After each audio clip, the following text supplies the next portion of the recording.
Hey, welcome back everyone. It is now March 12th of 2020, and ever since the release of Star Wars: The Rise of Skywalker, a lot of fans around the world have been very intrigued about the future of the Star Wars franchise by Disney and Lucasfilm. This is Mike Zero. Make sure to subscribe if you are new to the channel for future Star Wars content. Now, the thing about Star Wars as we know it is that it is indeed heading in a different direction because of the new Disney CEO, Bob Chapek. I'm sure a majority of you out there have heard the big news just a couple of weeks ago is that Bob Chapek is indeed the brand new CEO who took over Bob Iger. Bob Iger stepped down immediately and so suddenly that it left a lot of fans very confused as to why Bob Iger would do that. I'm sure that we will be learning more about that as we go throughout this year into 2021. Now, the one thing that a lot of fans have been very upset about when it comes to the Star Wars universe is, of course, Lucasfilm's Kathleen Kennedy. Yes, we're talking about the president of Lucasfilm. Now, Kathleen Kennedy, this is a name that a lot of Star Wars fans are very familiar with. This is a person who literally destroyed the actual Last Jedi film, at least in my opinion. If you guys loved The Last Jedi, that's fine. In my eyes, it was probably the worst Star Wars movie to date, and that's just how I see things. So, the fact that changes are being made, it just shows us that there is a lot of hope for the Star Wars franchise to actually grow and evolve in a more positive sense moving forward. Now, what's really intriguing is that now that both Disney and Lucasfilm are focused on their new Star Wars universe, as well as their new Star Wars trilogy and moving past the Skywalker saga, many changes are being made over at Lucasfilm in order to create a better future for Star Wars in general. It's noted that Disney has multiple plans in place in order to reunite the fans around the world, to make the franchise succeed as best as it can for this new universe that kickstarts this year with books, novels, TV shows, and movies. However, it's explained that the new Disney CEO, Bob Chapek, has a plan in place in order to remove Kathleen Kennedy sometime in the near future. It's noted that Bob Iger partially had a hand in all of this as well before he stepped down, and that Bob Chapek will be rolling out these plans in phases. It's explained that the first step is by choosing a proper candidate by Q3 of this year of 2020, as they currently have 3 candidates to choose from as a potential replacement for Kathleen Kennedy.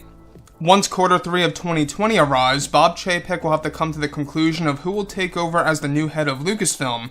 By late fall of 2020 is when Chapek plans to remove more power from Kathleen Kennedy, including her power over developing the later roadmap of the franchise throughout this decade, and by handing that task to other creatives over at Lucasfilm. Now, it's noted that by sometime in early 2021 is when Chapek will successfully announce who the new replacement for Kathleen Kennedy will be to run everything over at Lucasfilm, to run everything Star Wars related as well.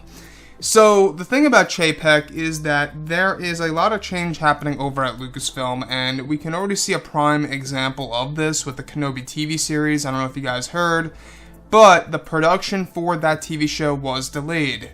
The release date remains the same, which is sometime in late 2021, but the overall production was delayed until January of 2021. Now, the fact that Kathleen Kennedy will no longer have any form of control over that series, and that is actually happening as we speak. She no longer can interrupt with the scripts or with the principal photography phase. That's awesome in my opinion. And these phases by Bob Chapek, these plans by Disney, and how Iger had a hand in all of this as well, it just tells us that Iger also wanted Kathleen Kennedy out as soon as possible. Now, I think that this could have very well played a role into why Bob Iger stepped down as the CEO. Maybe it could have had something to do with how Star Wars was doing at the box office, or how Star Wars was doing in general, or maybe he just stepped down just because there's more to the story. So, everything related to Chapek, alright? Now, we've gone over this before in the past, is that, Kathleen Kennedy herself even said over at the premiere for The Rise of Skywalker that she herself is not even quite sure how long she will really be around, and on top of that, past all of this behind the scenes, Kathleen Kennedy really wants to quit Lucasfilm and to quit everything Star Wars related. And it kind of makes sense. I mean, she is getting up there in age. She's been in the film industry for decades upon decades. We're talking about since Spielberg was really making tons of movies left and right. Like, when she was also on board, with Back to the Future and, Jurassic Park as other examples out there.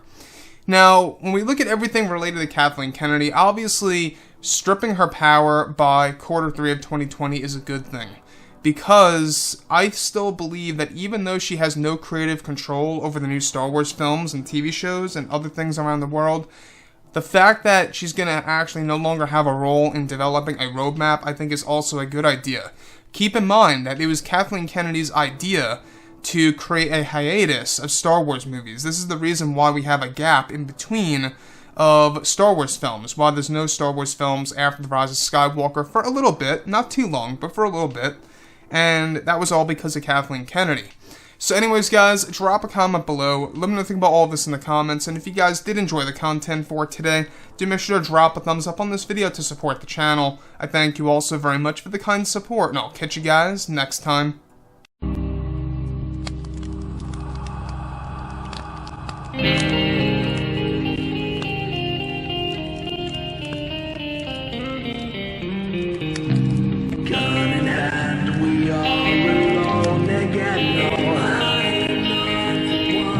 From night to moon, we hear them moans again.